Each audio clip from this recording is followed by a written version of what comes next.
Yes, wear your drinking hat. I should wear the drinking hat. Wear the drinking hat.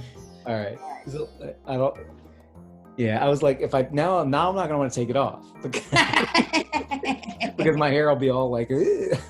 Right. All right. I'll be right back. All right.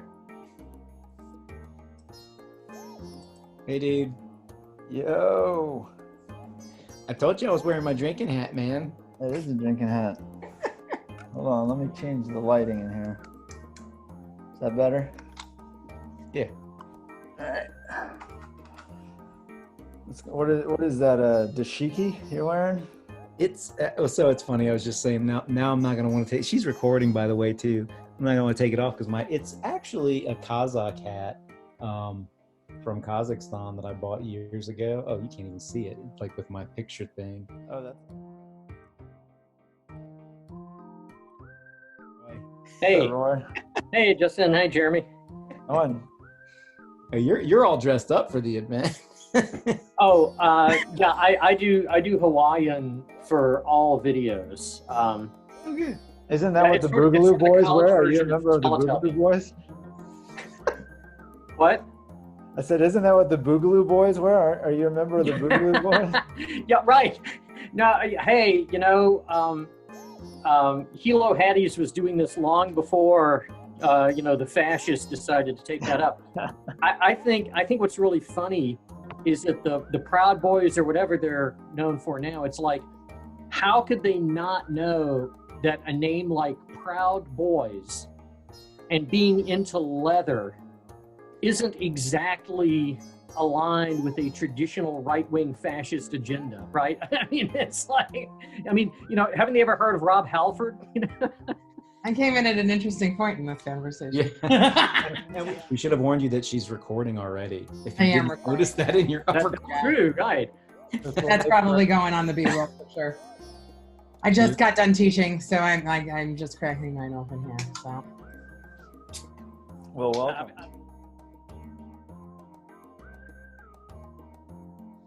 Well, I have to say I had an interesting afternoon. I went out and was a poll greeter this afternoon. It was interesting. I mean, right when I got there, there was a long line. It was probably a 2-hour line for people out there, which was crazy. It's crazy that we can't do voting easier than that. But Yeah, I walked the line when I got there and just was like, anybody want a Democratic ballot, sample ballot, and I just handed them to people as I went down, and some older woman took one, and she's like, is this illegal? Not that I know of.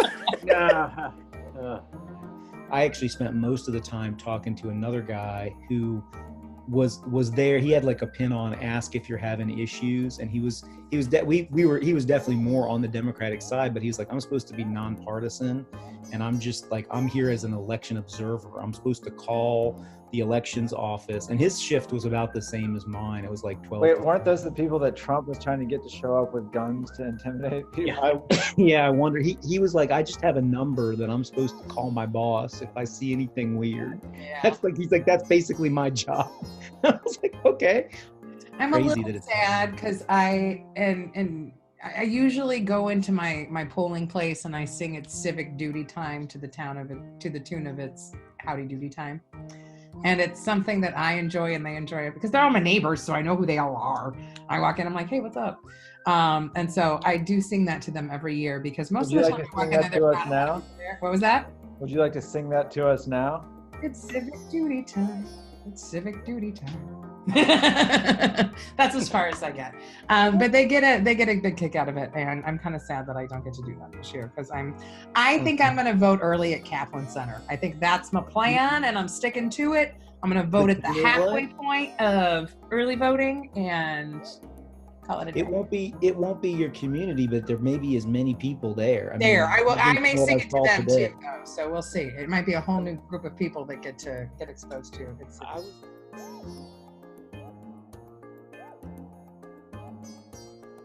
Well, actually, this might be part of the real discussion we get into, but is that traditionally the earlier voters tend to be the more committed voters. Mm-hmm. Okay, and so it's the hardcore people who've made up their minds early.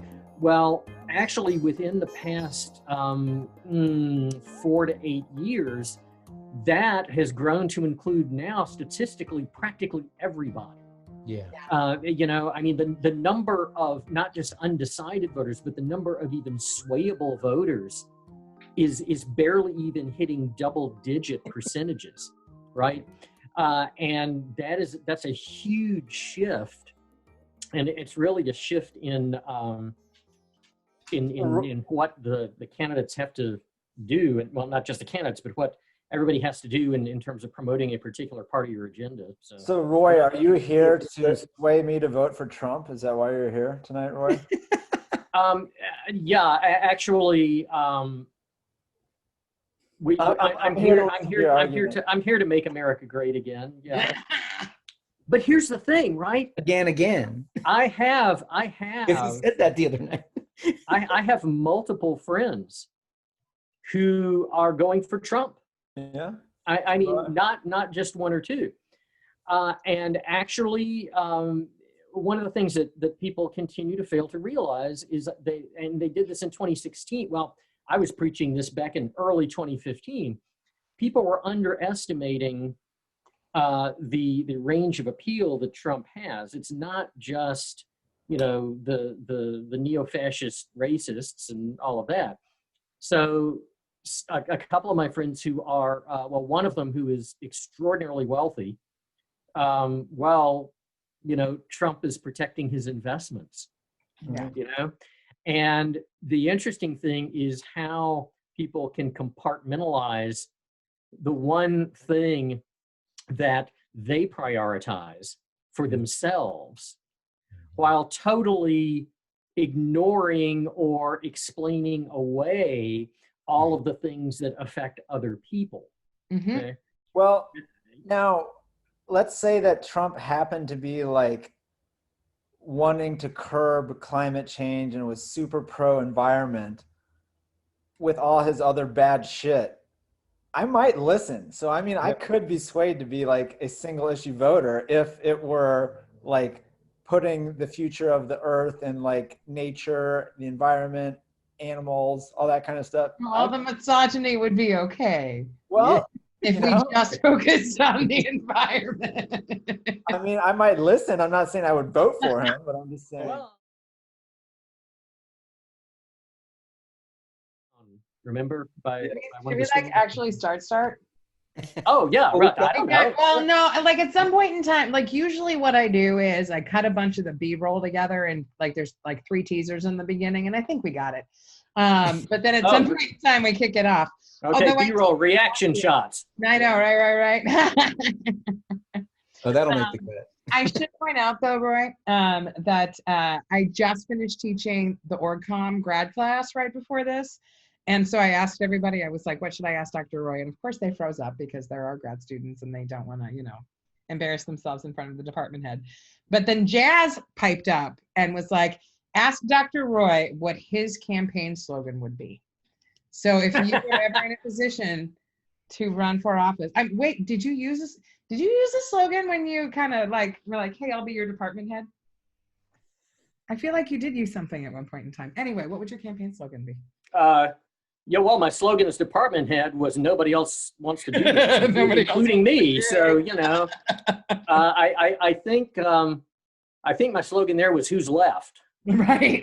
You know, I mean, it's just sort of like, yeah, so that's that. I mean, you know, for me, that's really, well, now, I don't know. I mean, first of all, I would never run for political office myself. You know, the key thing there is, again, playing into the values. I mean, I think like Make America Great Again actually was incredibly brilliant because it is an inherently regressive, nostalgic. Reagan said it first. Type of thing. Also true. Well, yeah, and just like Law and Order, right, with Nixon. Yeah. But you know, effective campaign slogans, to some degree, they not only do they not have to be novel, but it's almost good that they're not. because then they're already rooted in people's consciousness, especially if they tie into bigger explanations and values and have this kind of grand mythic quality.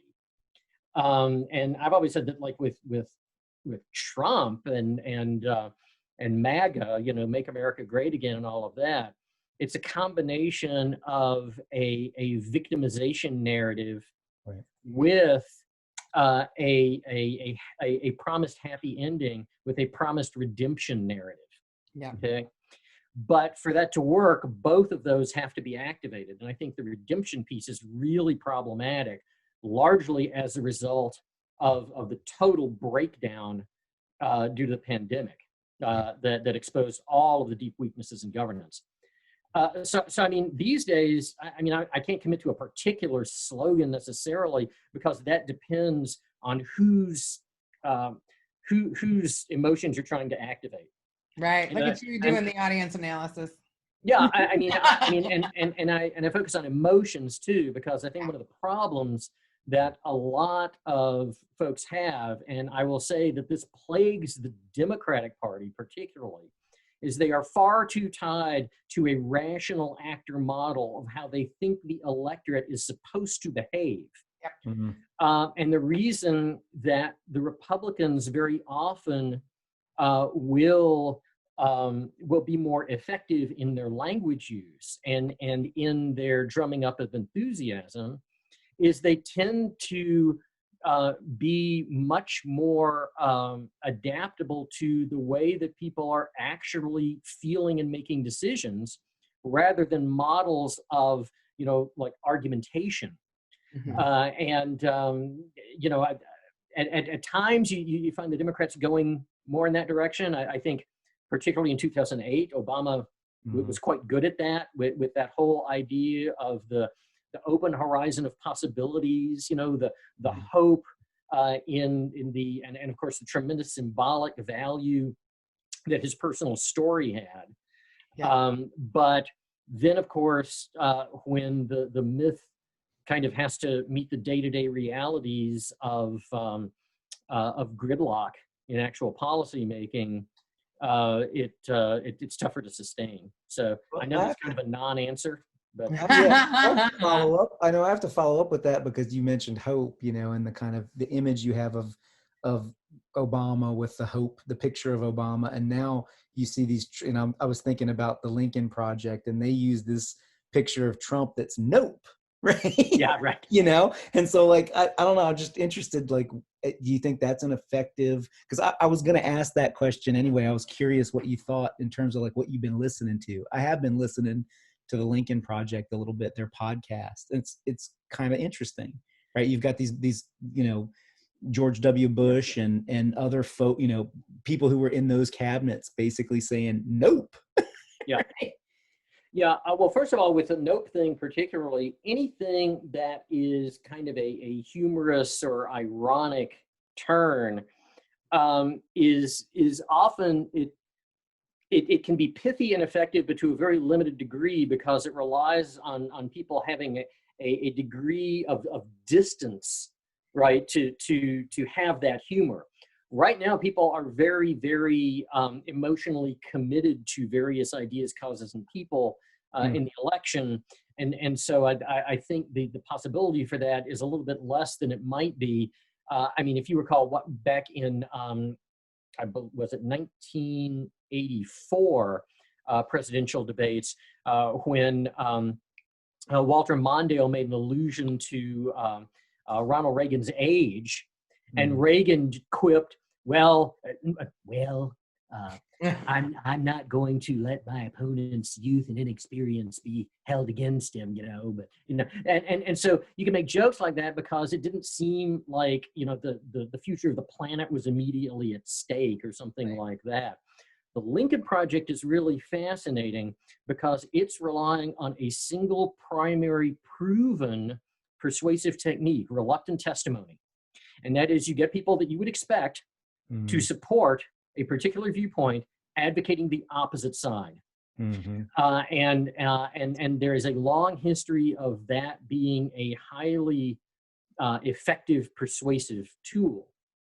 And also one of the things that, one of the reasons, by the way, is it overcomes some degree of selective perception, because if it is somebody like, Barack Obama saying, hey, vote for Biden or something, immediately, people there's a certain number of people who are going to just tune out from Obama. But, and the people that are going to tune in, well, they're already persuaded anyway. Yeah. Here, there's at least the possibility. I got mailings from everybody because I'm in that high voter turnout senior demographic. But the mailing was really interesting because it's this guy saying, I'm a former Navy SEAL and I'm an EMT, right? And so it's like, okay, here's like the essence of, conservative sainthood, okay? Military and medical. Oh, wow. And he says, and I'm voting for Joe Biden, right? Not what you'd expect, but it opens the door to possibility because it's like, oh, okay, I'm going to listen to this guy. So the Lincoln Project is very interesting. Lincoln Project also is a really obvious example of something that's been the biggest single kind of game changer in political communication since the 2010 decision of Citizens United. And that is these third-party advocacy groups, because of the loosening of campaign finance laws and disclosure requirements.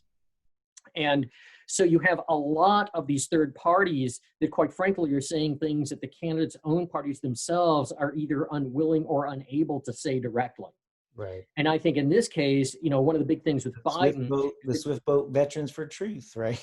Yeah, well, I mean, they're trying to paint the big thing that the Democrats are trying to do with Biden is the contrast effect, right?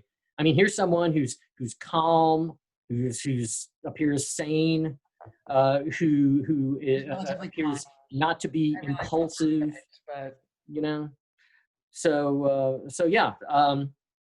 But I think that's a really interesting case study, and I think the sort of thing that is going to become more the norm. All right, so I'm going to do a quick kickoff, and I will do the toast this time. I think I'm going to do the toast this time. It's not great, but it's still good. And it comes from the heart. What was that? Should we throw toast like in Rocky Horror? Throw toast like in. That's good. The price of improvement is failure. Welcome to Liquid Philosophy.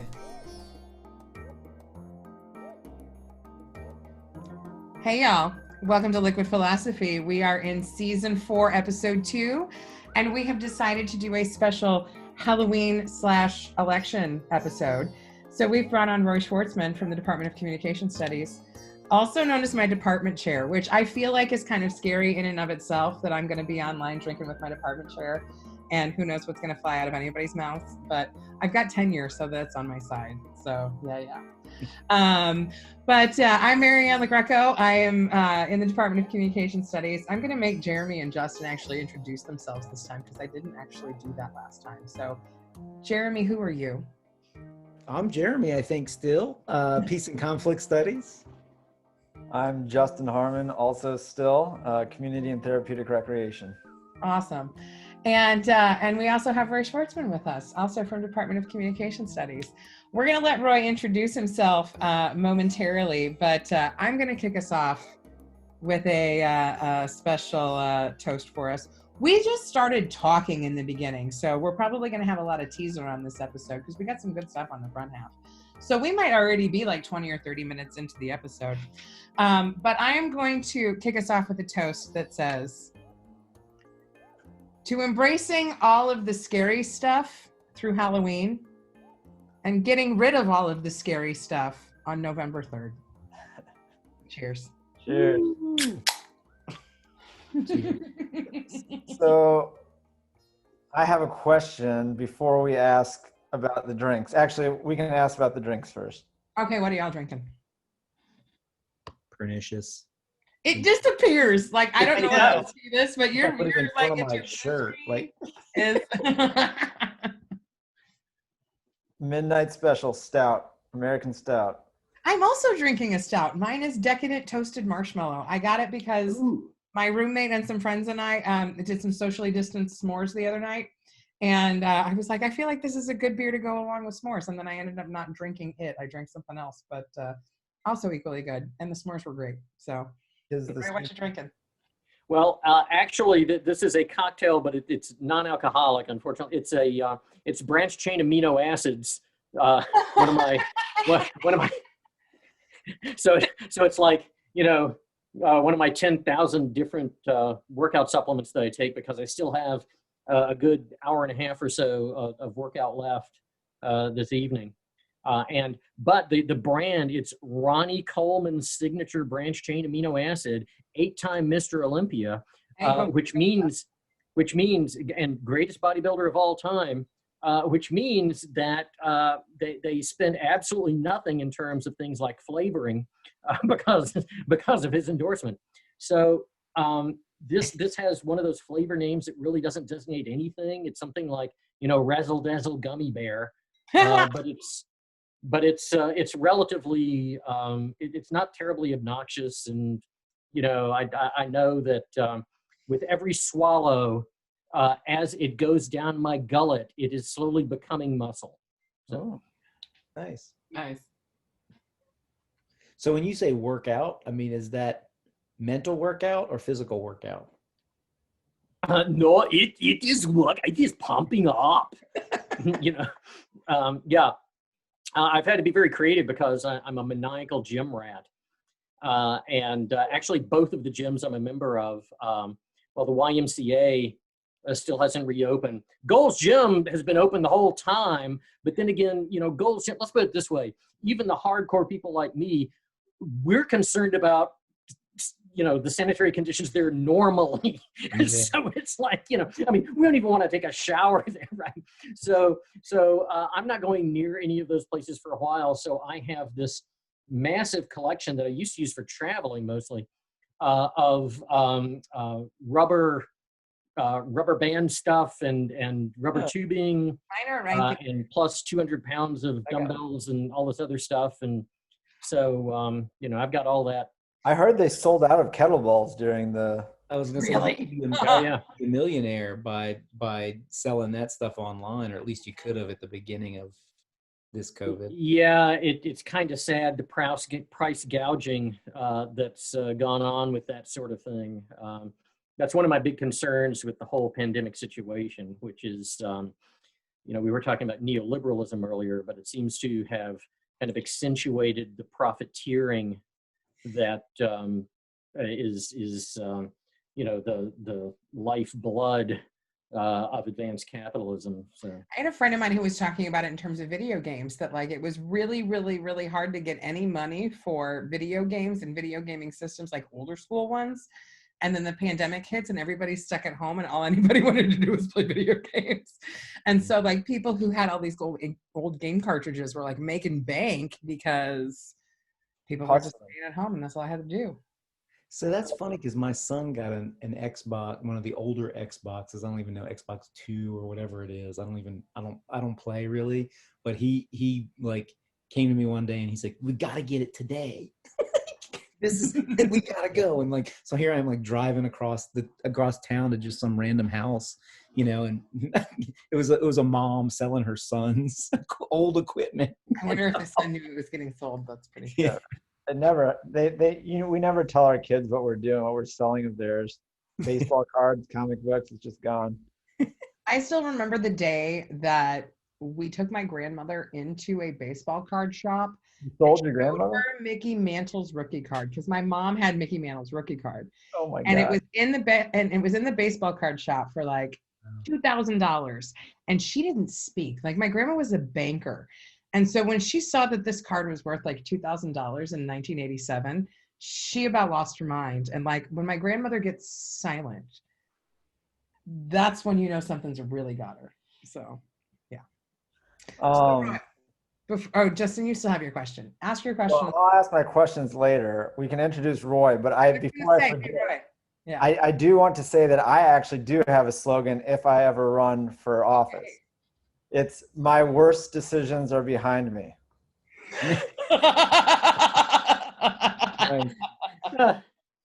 As an evaluator of pithy phrases, I give that a solid set of marks.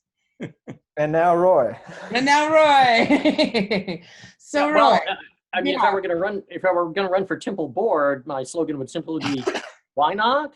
But nobody runs for Temple board member, believe me. I'm Roy Schwartzman. I am a professor in the Department of Communication Studies and also department head. I'm direct colleagues with two of you because I also have a joint appointment in the Department of Peace, Love, and Conflict Studies. Oh, that's right. And I also have a joint appointment in the joint school. That's a joint appointment. The Joint School of Nanoscience and Nanoengineering. Oh, wow. So that's just a very small matter. That's kind of like Make America Great Again. That's right. Yeah, make America redundant. So anyway, what do I do? What do I research? I don't know. You know, I research everything that can possibly be investigated. But right now, most of my time is being spent doing two lines of research. I'm doing like public scholar stuff. A lot of media stuff kicks in with the election cycles because I teach political communication and have a long history of coaching debate and writing about public argumentation and things like that.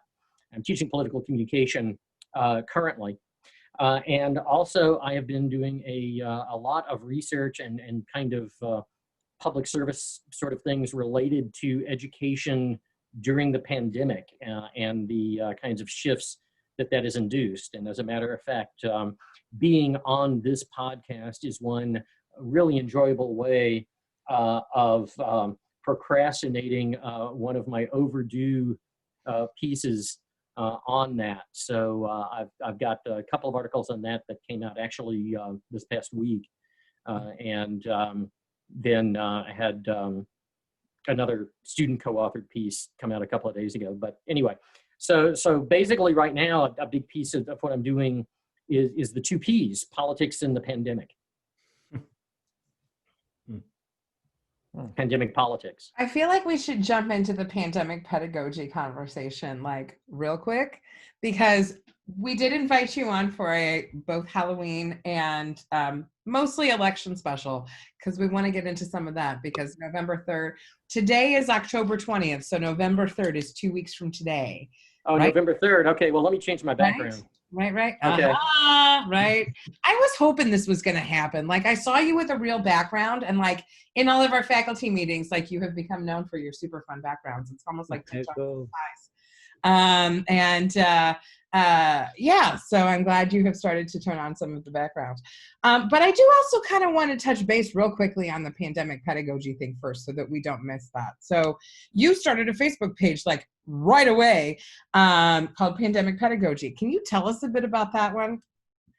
Oh, yeah. The beast and juggernaut that it's become? Well, okay. So it was either the day of or the day after UNCG announced that we were going fully remote with online teaching due to the pandemic, and it was in March. On March 11th, I set up a Facebook group, and the only Facebook, well, I manage a few Facebook groups, but they're like, our department's Facebook page and, one for my Holocaust research and things like that. But so I set up this Facebook group because I thought, a lot of people are having to make this transition really fast. I've been teaching online, either teaching or developing online courses or researching it for almost 20 years. And so I thought, well, maybe people can learn from each other on this and share some ideas and tips. So I set up this Facebook group, and it went kind of viral. And it currently has over 32,500 members from 99 countries. And I have I found that websites all over the world are linking to this as a central resource. It appears to be one of the world's largest groups for educational practice during the pandemic. So if you just search for the Facebook URL, actually a customized URL for it, just search for Pandemic Pedagogy 1, and there it is. anyway, this has turned into a real phenomenon, and it's quite a fascinating aerial view, if you will, of how people in general are addressing education during the pandemic. And the community consists of educators at all levels, technicians, administrators, and students, and some concerned parents as well, because I thought it would be really helpful for people in these different areas to be able to converse with each other, because very often we don't. A good example is we've got, our wonderful IT folks at UNCG that people rarely see and rarely hear from, that quite frankly helped us survive, especially during those early months of the pandemic, working behind the scenes. But, it's been an amazing place for ideas. There are over 1.25 million content items on that group. Yeah, a lot of that it includes reactions and things like that. But nonetheless, it's it's a major interface, and so I had an article just come out about in communication education about the pandemic being an accelerator for trends of neoliberalism, and really bringing to the foreground issues of access, equity, and inclusivity issues. And I set up this model for a pedagogy of resilience, and that building resilience should be a central objective, which also, of course, goes into some of the remediation steps in conflict as well. And I then also have a piece that came out about kind of best practices in online teaching and learning. And my next thing coming out that is overdue is more of a close content analysis of the hot button issues on the Pandemic Pedagogy group, Facebook group site. And those hot button issues, one of them deals with this notion of, there are particular issues there are particular incidents that generate massive responses. And those incidents are gateways to fundamental sources of conflict, such as the issues dealing with surveillance culture. This notion of should cameras be required to be on during teleconferences, during video conferencing teaching. And it isn't just an issue about should the cameras be on or off. It's an issue about what does this mean in terms of privileging certain types of environments? So for example, students that live in poverty. Yep. What about privileging the technology itself? Because in many cases, and Marianne knows this for a fact, I mean, I've been in Zoom meetings where I've had horrible internet connections and I can't do my virtual backgrounds, which is terrible for me. But, and I can't even put my own image on the screen because I have to conserve bandwidth. It frequently so wind up doing these practices that actually wind up being what I call a pedagogy of privilege, because what they're really doing is not so much forwarding best pedagogical practice, but they're revealing some of the classist and other types of ideological assumptions that guide our educational practice that largely go unnoticed and have gone unnoticed until now they're being brought to the forefront. Have you ever read Shoshana Zuboff's The Age of Surveillance Capitalism? Actually, I've got that on my list. I've got to dig into that more. But that's this is also this whole idea of breaking down the barriers between work and home. I mean, in the things that we're doing. So really, we don't take vacations because we're always in the midst of our vocations. And so what used to be avocations we do at home, the home now is an extension of a vocation rather than our avocation of doing things like, oh, I'm going to do these home projects and things like that. Now it's, well, how can I manage my physical environment so that it conveys a suitable impression on Zoom. I just choose to include a Yeah. background. So I was gonna say I just choose not to play that game. Well, I mean, I've been ironically, I find it kind of like the staycation, actually doing things with my hands, and I've been working on my kitchen and fixing up stuff. I just bought tiles this weekend. I need to do some backsplash tiling and other things. And it's like the opposite, and it's not because I want to sit with in front of it with Zoom. It's because this is something I've wanted to do for a while and I enjoy doing. there's an I don't know. I think there's an interesting thing to learn about right now in terms of, like, there are some people who are kind of struggling in this environment, but I think there are also some people who are thriving in this environment in terms of it makes it. I'm sure there are things that I'm missing, but there are things that make it easier to manage in my life because I'm able to teach a little bit more at home. My house is also set up in a way. You are coming to me live from my front room. That's my front door right there. And so it's like this space is my office and my workspace. And then the whole rest of my house goes through that hallway door right there. But then that's like work doesn't go back there. And so I still feel like I kind of have a bit of separation there. But at the same time, I'm like, all right, if my students don't show up for my office hours, then I can go back and do my dishes real quick. And that's kind of awesome. I'm not going to lie. And you should know, Roy, that I'm going to be asking in future productivity meetings, things like, hey, can I teach more of my classes online? Because I'm kind of loving this right now. Well, yeah, the interesting thing too is that there are fascinating issues, particularly challenges with students and various demographics related to the ability or willingness to control space and time. Yeah.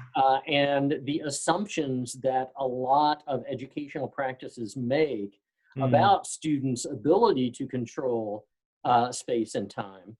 And the assumption that if a student cannot have dedicated space or dedicate certain specific time periods exclusively to a course, that then the student is no longer dedicated themselves. And these are highly problematic issues. Well, it makes me think about how one of the things that I've tried to do in some of the design of my classes is that I've tried to figure out a way that I can maximize flexibility still within a healthy workload for me. And so we've talked about this before, especially in terms of my community and communication class, about how it's an asynchronous class with some synchronous options. And so for the students who really need to have that connection, at least via Zoom meeting, there's still opportunities for discussion. But I just had one-on-one meetings with basically all 24 students who were in that class.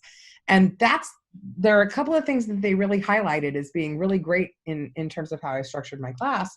And the fact that I've given them the flexibility to do either the whole course online and they never have to see me and they never have to interact. Like, some of them are so grateful for that right now. And then others are like, it's really great that every week I still get to check in on Wednesdays with y'all and have some conversations because it's still helping me feel connected. And I've been able to do it in a way that I don't feel like it's adding a lot of burden to myself. And I think that's the key part of all of that, is that I don't feel like I'm adding too much more to my workload in terms of making that work. But having that kind of flexibility, I think, has been really great for my students. Yeah. This was another thing that was really enlightening too, is that, and I just posted this on Facebook and I got a lot of good feedback on it, was that I'm doing everything in my undergraduate classes in 2-week modules. And so they get all their content the first week. There's a quiz and a discussion at the end of the first week, and then they get the whole second week to work on an assignment. So I have like 7 medium-sized assignments. Some of them in a class could like scaffold up to a big assignment at the end, but otherwise, like, it could just be 7 medium-sized assignments. And they have often talked about how that's helped them have more time to be able to digest some of the information and actually feel like they could do good work, as opposed to like rushing through everything because they've got to get on to the next project. And I gotta tell you, like, their products have been better this semester than they've been in a lot of other semesters in my classes. And it's kind of blowing my mind right now. So I'm thinking, I'm interested in what you're talking about. I'm thinking about the student that you said doesn't ever engage with you, like doesn't come to the Zoom meetings or office hours or anything. What kind of responsibility, I mean, and maybe this is an assumption that, like you were talking about assumptions before, Roy, like maybe this is an assumption of education, but what responsibility do we have to try to connect with that student? Because I feel like that's hugely unhealthy, right? If all of their classes are like that, then I see a problem, right? You're not building any relationship. So I don't know. So what's our responsibility there? I'm kind of asking you, Marianne. Yeah. I get that. So I'm gonna quasi quote a colleague of Roy's and mine in communication studies as a whole, and their name is Amber Johnson. And Amber had posted something. Amber is a faculty member at St. Louis University, and they do a lot of social justice work. And they posted something on Facebook about how we sometimes need to remind ourselves that everybody has different goals and why they're pursuing education. And so there are going to be some students who are there at every office hour, they're there at every Zoom call, they're there in the face-to-face, they're just there because they've got a set of goals that wants to make them more connected. Others are here because, honestly, in a very rote sense, they need to get a credentialing in order to take their next step. And if they can do that and still balance it with all of the other things that they have to do in their lives, but it means they're slightly less connected in the way that we ideally want them to be, then maybe that's not such a bad thing. And I thought about it in terms of like, when I took my very first communication studies class at Bradley University as an undergrad, I was like, I don't give a fuck what I get in this class. Because I'd been like a straight A student, like I was like labeled one of the smart kids, I was a salutatorian in my class, like all of that kind of stuff. And I'd always felt so much pressure in high school to like be perfect that I was like, I don't have to be perfect in college in the same way that I felt like I had to be perfect in undergrad and in a high school, excuse me. And so I was like, to show myself that I am committed to this, I don't really care what I get in my first, and it was like Intro to Communication Studies. Chris Cash, I'm sorry. I cared deeply about your 400 level class, but your 100 level class, I was like, whatever will be, will be. And so I kind of phoned that class in and I got a B. And I was like totally okay with that. And I would have even been fine with a C, to be perfectly honest, because I was like, I have a different set of goals in this class. You know, I want to get the basics down, but I'm also not going to kill myself in order to try to perfect it. And then in my upper division classes, I was like totally different story. But I always think that I was a weird outlier in that case, you know? And so I had a weird set of goals for that class. So we don't always know what our students' goals are.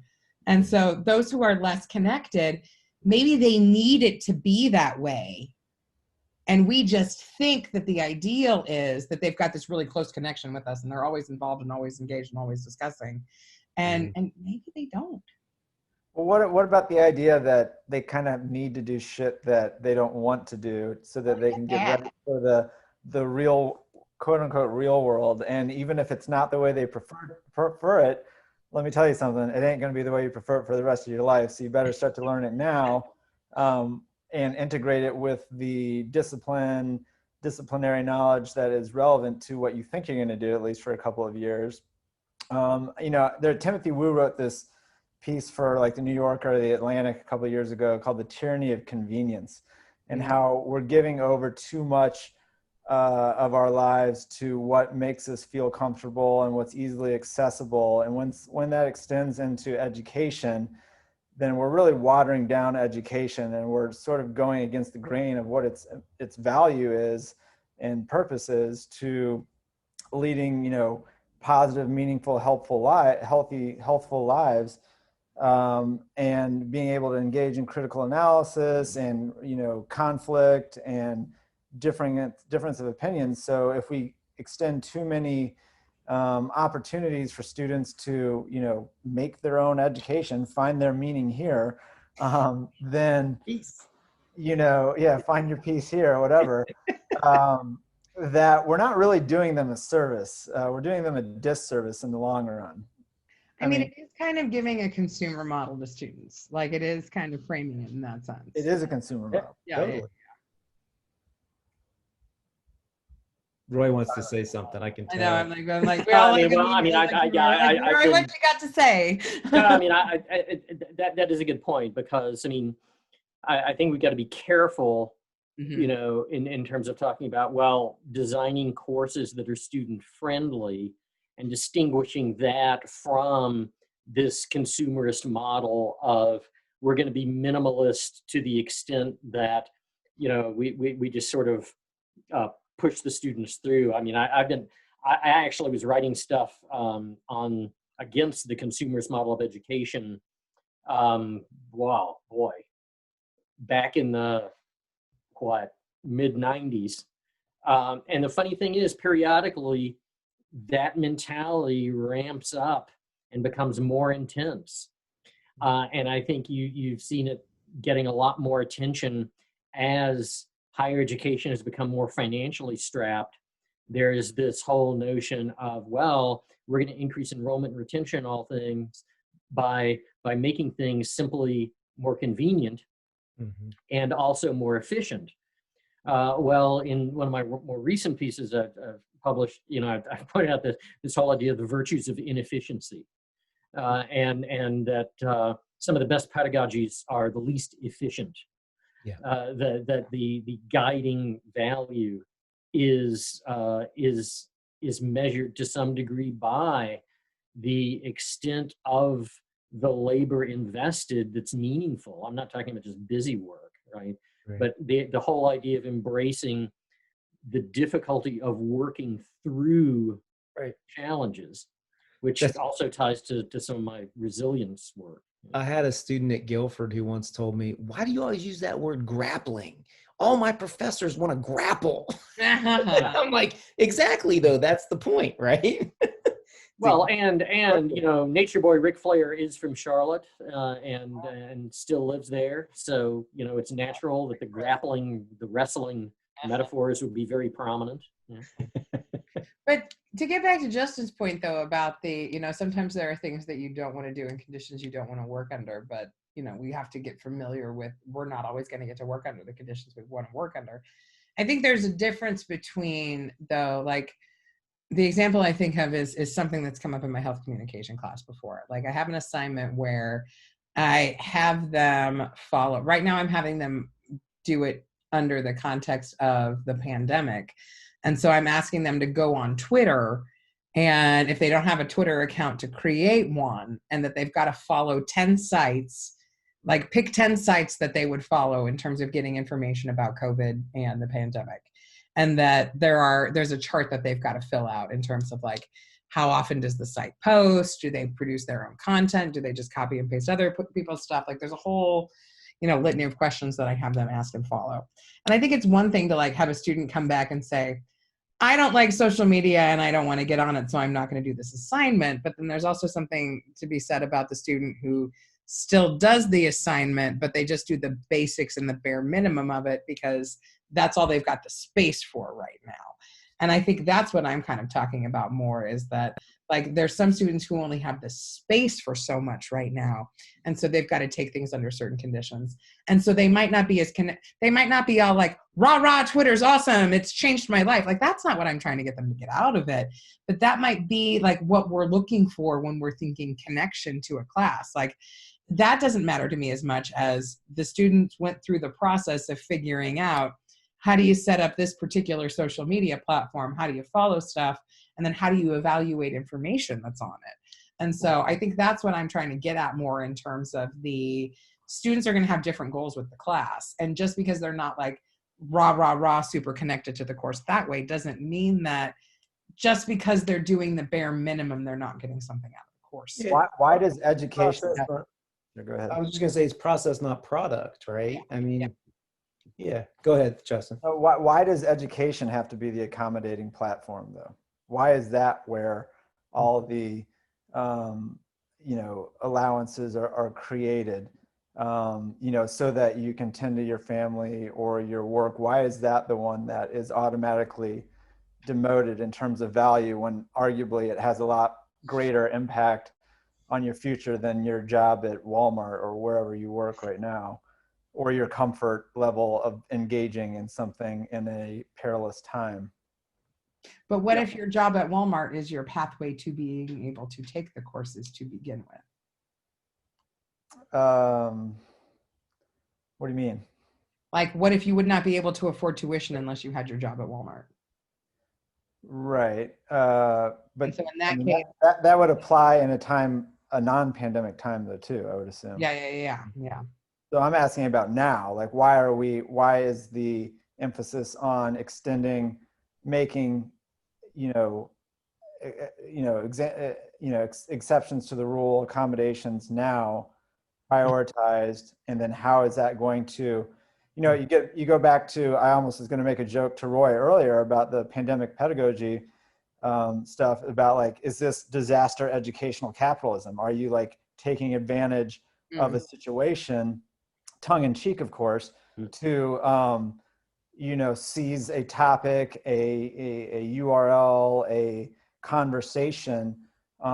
Is there like an exploitive element to that that is curious? I don't know. Yeah, well, I wish there were, because I wish I could monetize this somehow.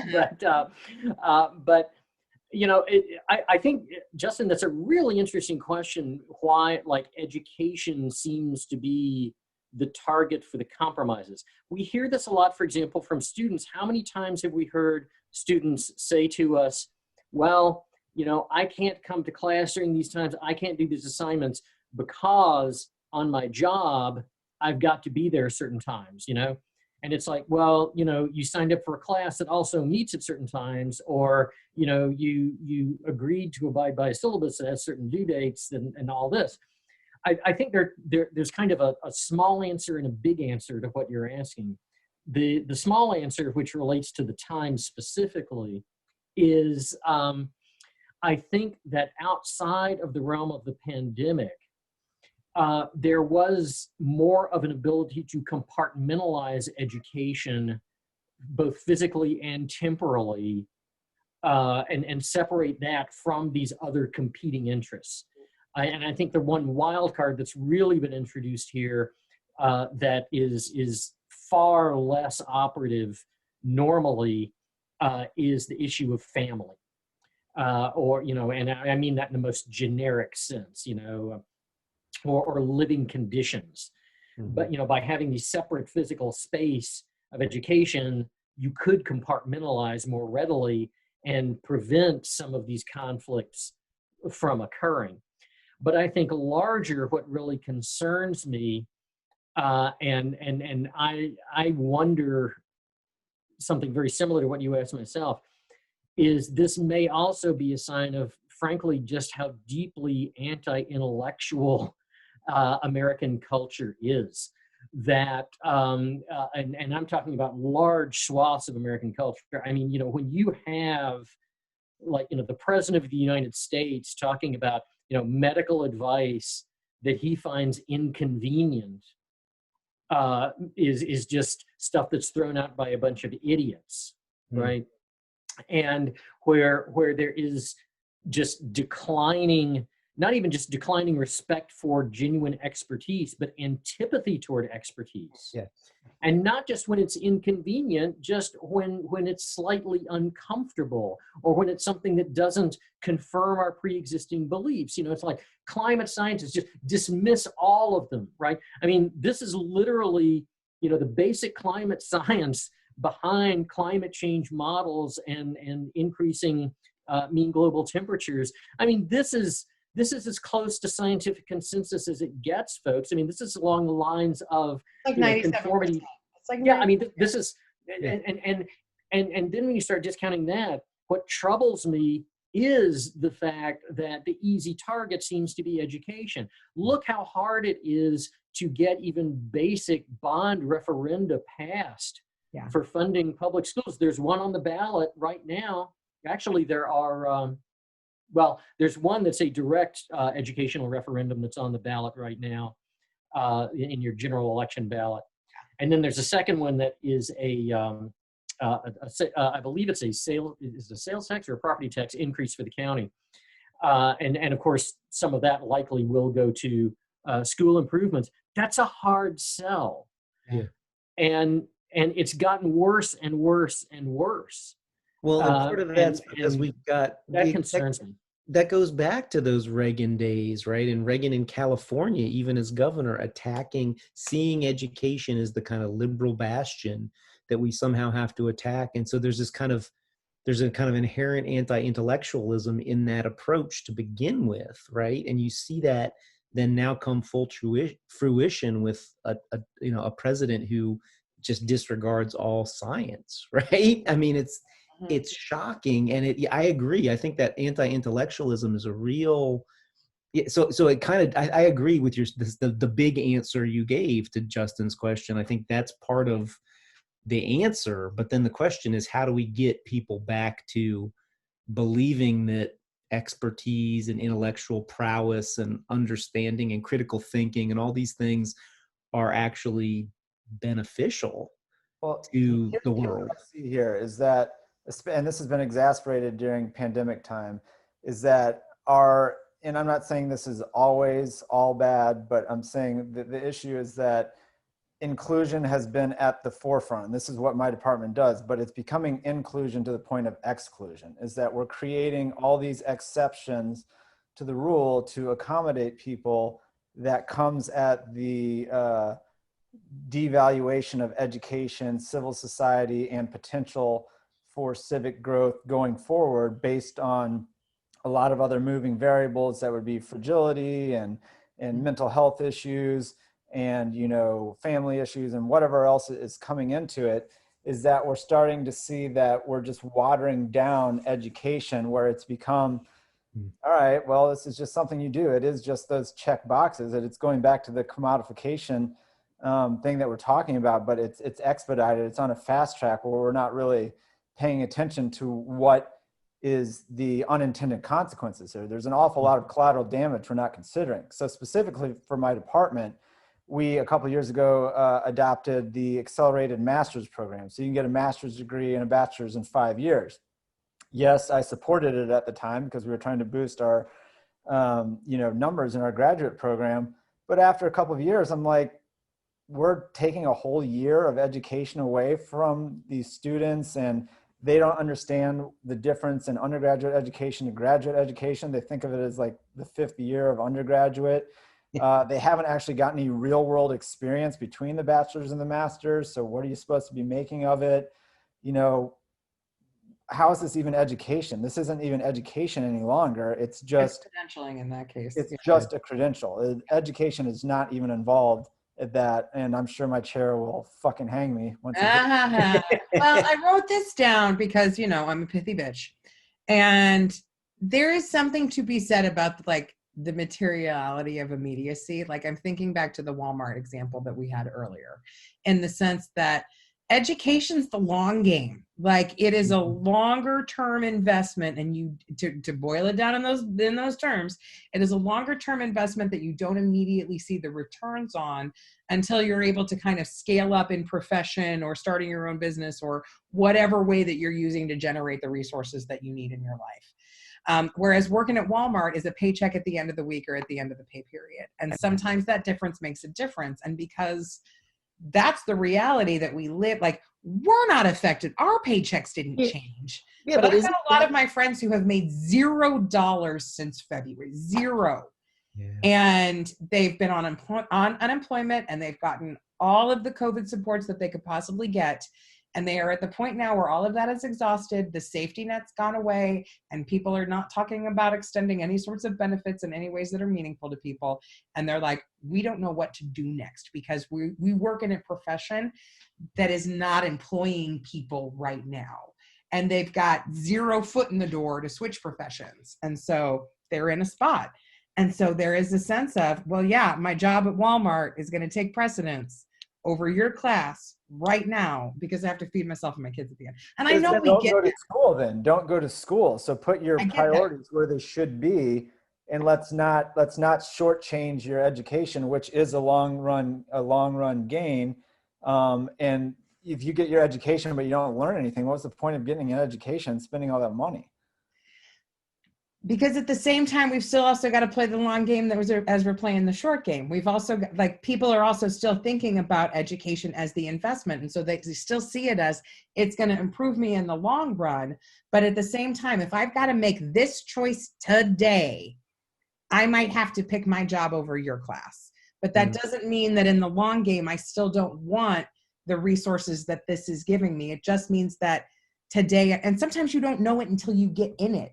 Right. That, hey, maybe I shouldn't have taken this class right now, but you know what? I've already paid my $1,300 to take it this semester, and I got to finish it, because if I don't get it, then I don't have the other $1,300 to take it again later. There's a lot of things I want that I don't get. I know. Yeah.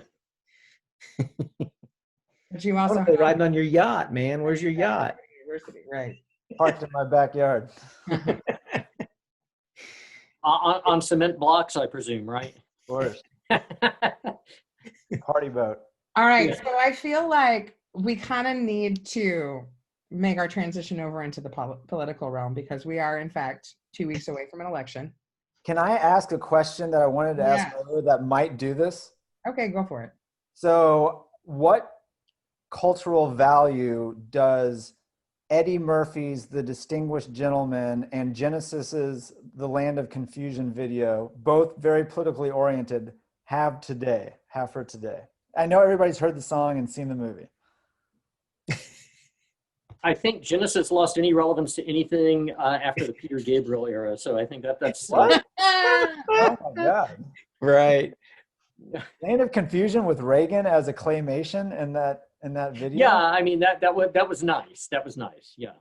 No. And Eddie Murphy as a con man who steals somebody else's name to win a Senate seat. I mean, Oh yeah. there's parallels here that we're living in right now. Con man, confusion.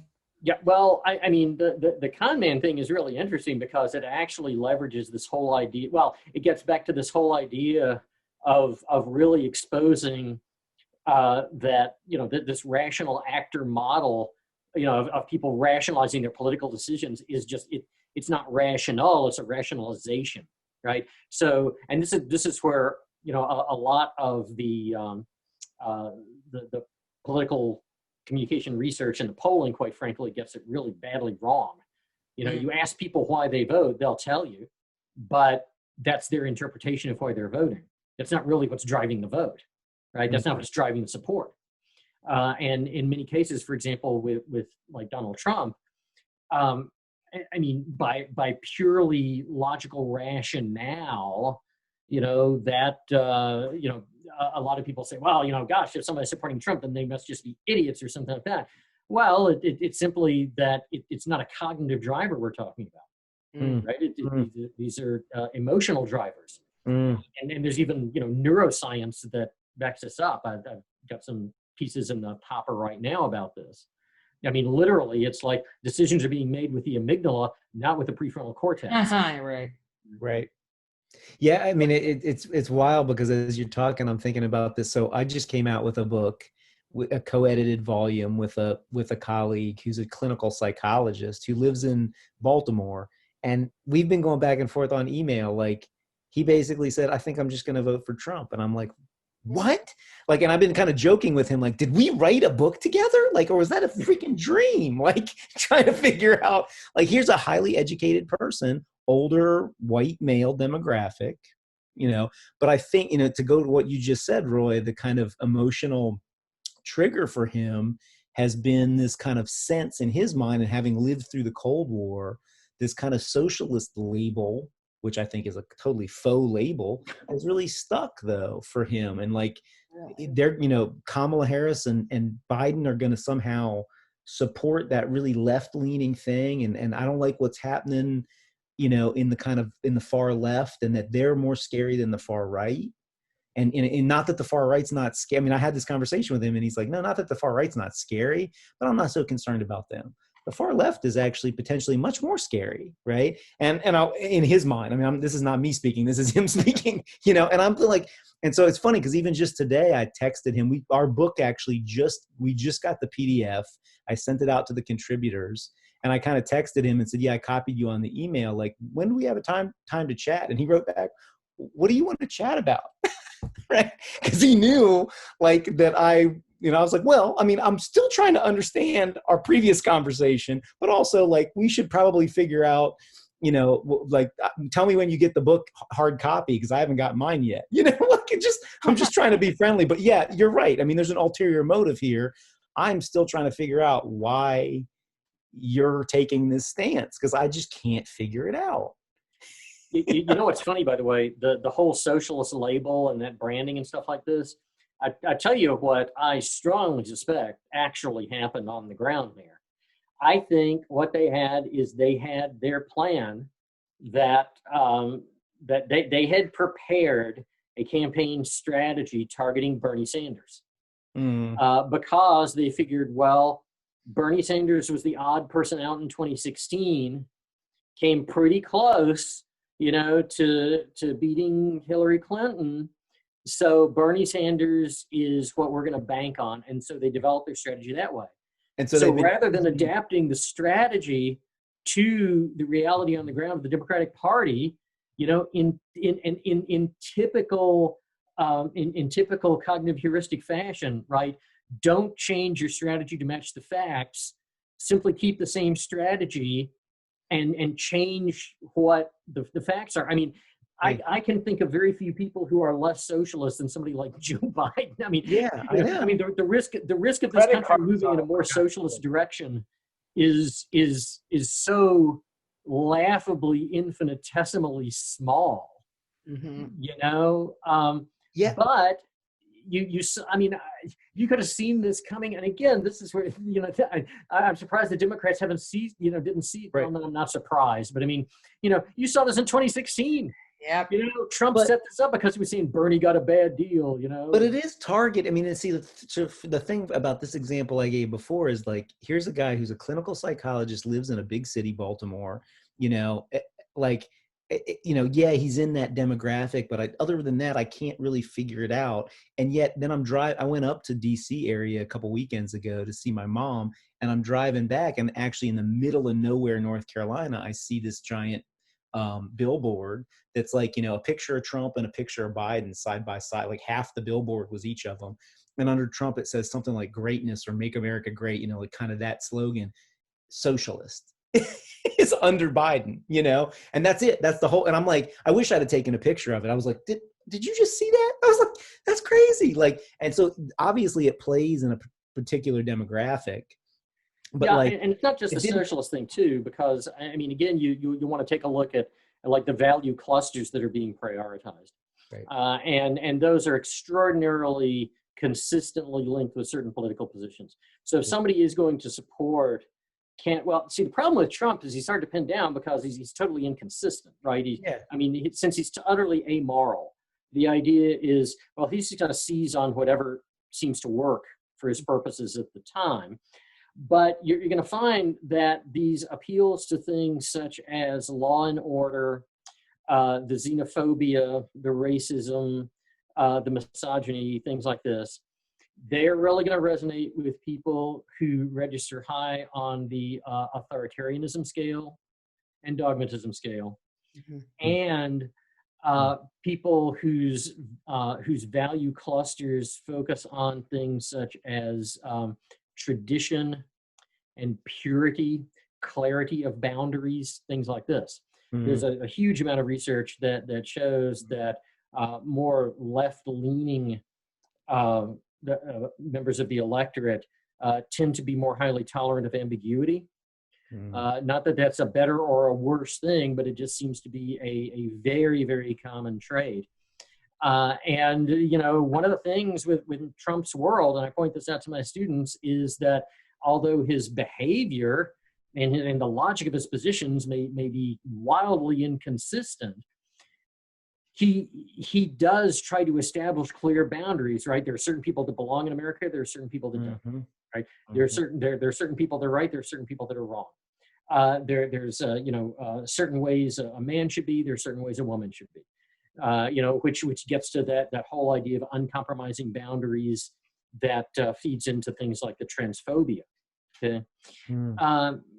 so there are those pieces that, and again, it's not so much just the socialist label that's doing all the work, but the socialist label is one of the things that's triggering the activation of those value systems, right? It's interesting to bring this up because I the triggering of the value systems piece of it makes me think about how I have a friend of mine. He's got a podcast. It's called Habscast. You should all check it out. He was talking about how Trump did a very good thing in learning from Vince McMahon because he figured out how to promote himself. And he has cast himself as the perfect WWE villain in the saga that is American politics. And some of it is based off of like triggering certain responses from the other side. And so it doesn't necessarily matter what he's saying, but it's more of the how he's saying it in a way to provoke the response. And it seems like it's just like, it's like classic television. Like, I don't understand why the Democrats aren't running a slogan right now that it's like, it's time to cancel this television show. Like, play into that a little bit harder. It's like, all right, this has had enough seasons. Let's move on to the next thing. Because that's really what it feels like. It's not even just to provoke the response. I think it's also to make it so that if the other side tries to invoke the same approach, it signals you, right? Yeah. So fake news, right? Biden, if he comes out and says fake news, it automatically, you think Trump. You don't think Biden, right? Yeah. Oh, yeah. I mean, it's this whole idea of seizing certain ground with language that you make your own. And I think one of the greatest, one of the most remarkable examples of this in political communication history is the quote pro-life movement.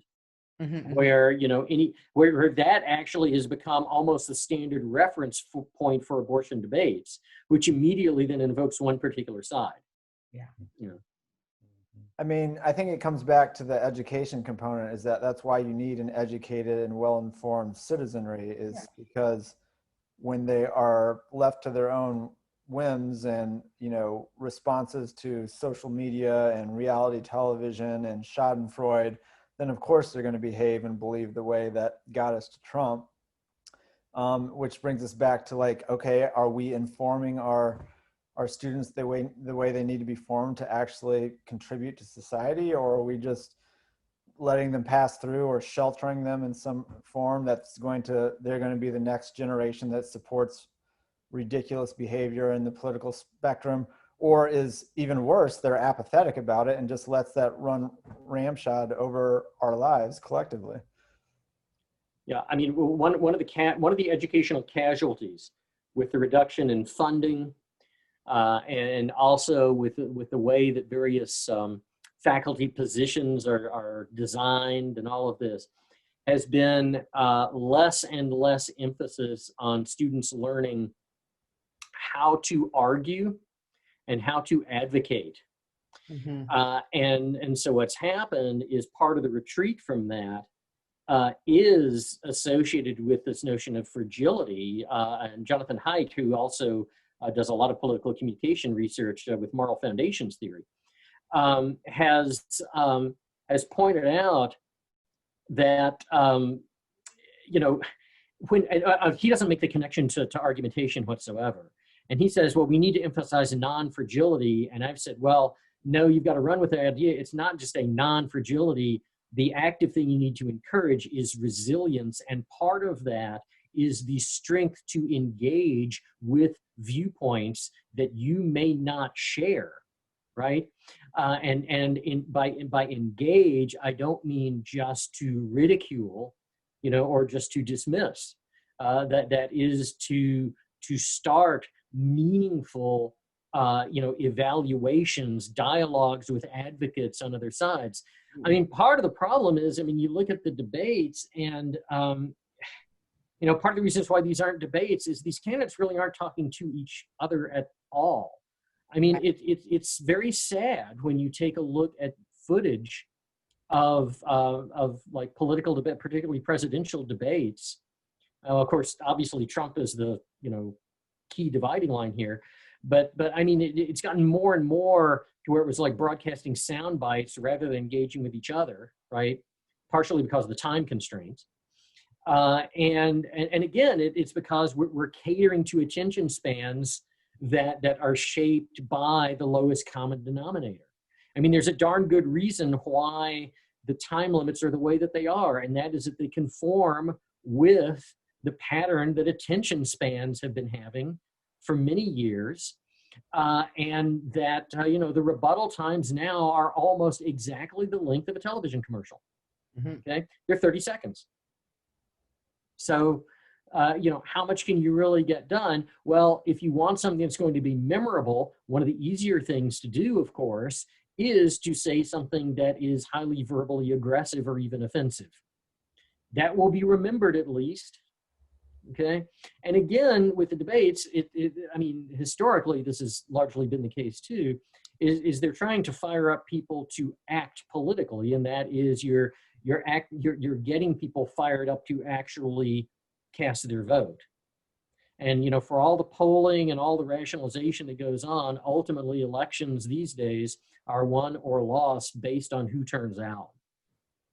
Yeah, to go back to your point earlier about emotions and thinking, I mean, I think in the past, I mean, just thinking about like debate, you mentioned Mondale before, going back to that quip, there's a kind of humoristic quip that's what got the soundbite before, but now the soundbite is shut up, or, basically is an aggressive. And so it seems that there's been a shift in terms of how we activate those emotions from humor to, I mean, because in the past, I think it really was humor. If you could get that quick quip in, I mean, think about spelling potato for Dan Quayle, or, I mean, you could think of multiple examples in past debate history, right?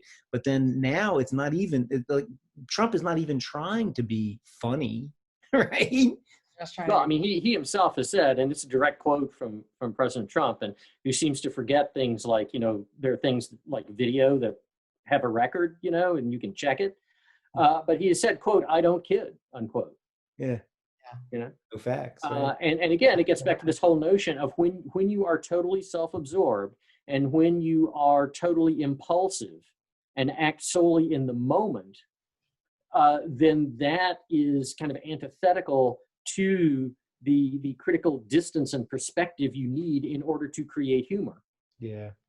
And it's not, I mean, I heard, can't remember the comedian's name. He has this routine talking about how probably Hitler wasn't a very funny guy, and he said, can you just imagine, people, getting some sort of a humorous greeting card, who's this from? Oh, it's from Hitler. Oh boy, what a joker he is. And part of it is this whole idea about when you are totally absorbed in just, instrumentally getting means to an end, or when you are ultimately driven by narcissism, that by definition doesn't give you a distantiation that enables humor to be used as a critique. Now bear in mind, I would push back a little bit, Jeremy, with this whole idea about, it's gotten a lot nastier. I mean, remember, some of the quips of the past were pretty rough too. I mean, Lloyd Benson's quip against Dan Quayle, "You're no Jack Kennedy." Yeah. I mean, that was pretty hard. That's bad, yes, but it's also not, he framed it in, I knew Jack Kennedy, I worked with Jack Kennedy, right? Jack Kennedy, that's a little different than just saying like, "You're an idiot, shut up, Jack." Oh, sure. Or whatever. Yeah. But then again, look at the evolution of one of the things we haven't mentioned is this whole idea of political communication being entertainment based. Yeah. Honestly, and that's that whole connection with with Mr. McMahon. Well, I mean, with Vince McMahon. If you're thinking about it in those terms, look at the evolution of what the dominant television programming has been, right?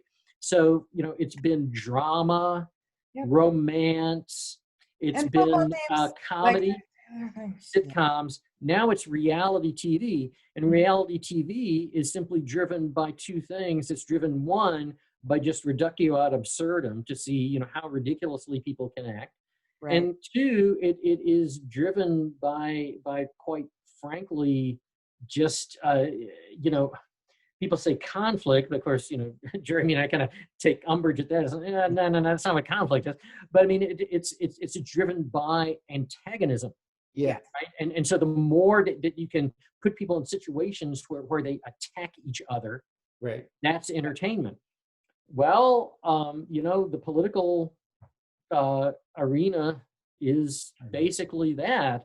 And, there's a long line of research on attack ads that says that even though people do not like them, they still tend to be affected very much by them. Yep. That's right. Well, this is where I start to get back at the idea of, like, what are going to be the long-term consequences of the way that we communicate with each other? Because right now I feel like our political parties are football teams, and that you are a lifelong, and there's always been the idea of party loyalty, but this is taking on some kind of different feel to it, where it's no longer no longer, this is my political ideology, that's why I'm voting this way. It's, you're a terrible person because you're a Republican, and so I'm going to vote against you. And here I was as a poll greeter today with the Democratic slate, and I would just say to people, I have the Democratic slate. If you want it, just offer it up, right? If you don't want it, that's cool, And people would either have, oh yeah, I'll take one of those, or it would be, well, I wouldn't want that, right? And it's like, and then I would say, there's the down ballot races too. Right? There's a whole lot of down, and this might be helpful for that. I don't know, maybe not, but it's like, are you? I think so many people are driven in a presidential race to come out and vote for the president and maybe the governor. We have a gubernatorial race in this state, unlike most other states, right? But that's all. It's like, I wonder. I sat there and I wondered how many of these people have any sense of those smaller races that are so important to what's going to happen in this community. Yeah.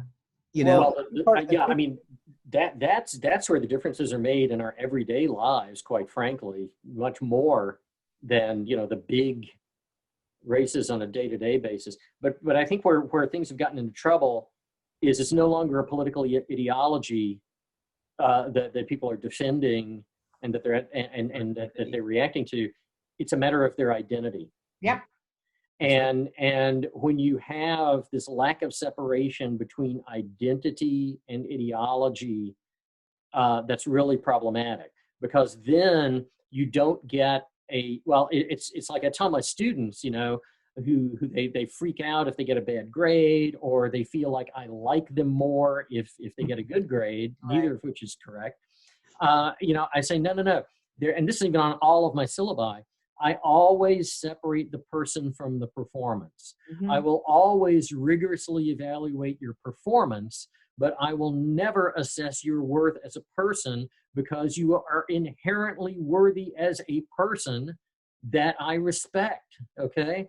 Right. And so I think that's part of the problem, that again, part of it's a matter of distanciation, that people people have to understand that they are more than their views on particular issues, and that their entire identity is not subsumed, right, by a particular issue or a particular candidate or a particular race or a particular party. Right. Well, one of the many problems of the two-party system is that it's sacrificial on behalf of the people who don't necessarily have full agreement or alignment with one party's slates, that you have to compromise on certain things and choose the lesser of two evils on certain topics. And obviously these major parties are keeping out a substantive third-party voice, intentionally so, which is the only way we'll ever really have any change, because on the face of things, parties aren't really that different on about 85% of the issues.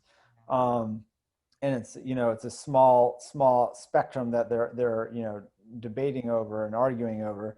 But it keeps out, any true opportunity for progress by delimiting or devaluing certain things that are valuable or important to factions of people and can't get consideration because it doesn't buy into large party ticket ideals or values or, neoliberal ideologies or whatever you want to say. Well, which is what Trump has really hit on, right? Is that, he can take that fringe element and then those people get activated because they're like, hey, somebody's speaking to me finally, right?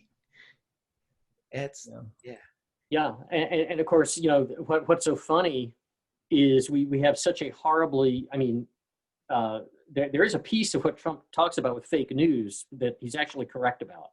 And that is we have a miserably dysfunctional media in terms of news in this country, in its pathetic weakness in being willing and able to critique people in power.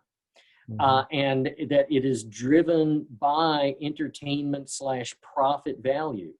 I mean, the same media that Trump complains is so unfair to him now actively was a major reason. They bear a major responsibility for enabling Donald Trump to become a mainstream candidate and to become electable, because he got multiple billions of dollars. I think the figure is approaching something like, I don't know the exact amount, but it's not 10 billion, but it's not far from it, in free airtime in the 2016 presidential election, which was well over double, maybe even 3 times more than Hillary Clinton got. I mean, any candidate gets some degree of airtime because they're draws. But, what I worry about is a good example with this third party problem. There are all these reports about, the impartial Commission on Presidential Debates said X, Y, and Z. The Commission on Presidential Debates is a front organization that was established by the Republican and the Democratic parties. Okay, this is a scam from the get-go that gives the illusion of some totally impartial group, right? And the reason they took over is because the League of Women Voters, which genuinely was impartial, got sick of the parties trying to maneuver to take advantage of the rules and make demands on them. And they said, we're sick of this. We're not in the service of a particular party. So what takes their place is the particular parties, but only 2 of them, which is why you're never going to see, at least in the debate forum, serious third party presence. There's also a huge problem in the structure of the Electoral College in that area too, because of the elector selection process. Right. That's crazy. Just as the timekeeper, we're getting close to 2 hours. I was going to say, we need to kind of do a last call at some point in time. So, all right, it's last call. Who else has a I brain? forgot what that means. I don't either. I'm out of beer. I love the disappearing glasses with the people on the green screens. Yeah, I actually feel my muscles shrinking now. So I guess this is where we all say go vote, because, hopefully. I gave my students the day off to vote, and if they've already voted, then I ask them to do something for their community. Yes. Yeah, it's not just about the individual voting.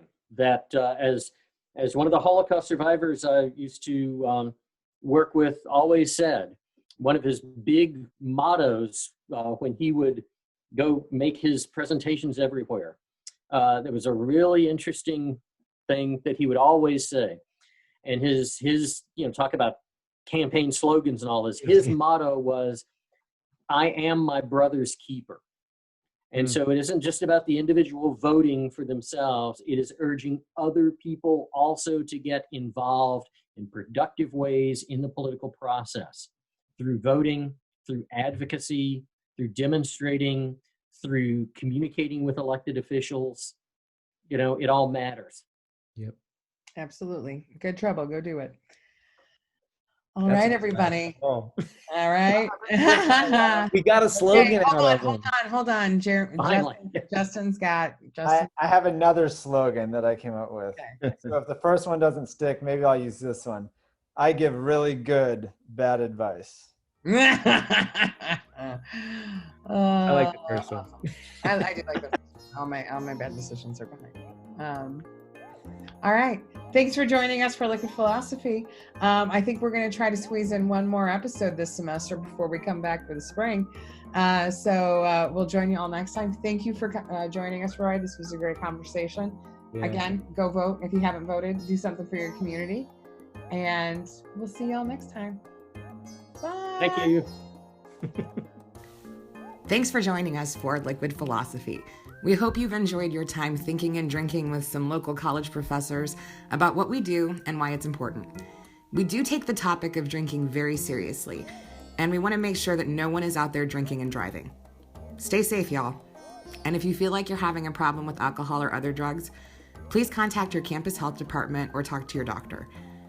I should probably also mention that the views of Liquid Philosophy hosts and our guests do not necessarily reflect the views of the University of North Carolina at Greensboro or the UNC system.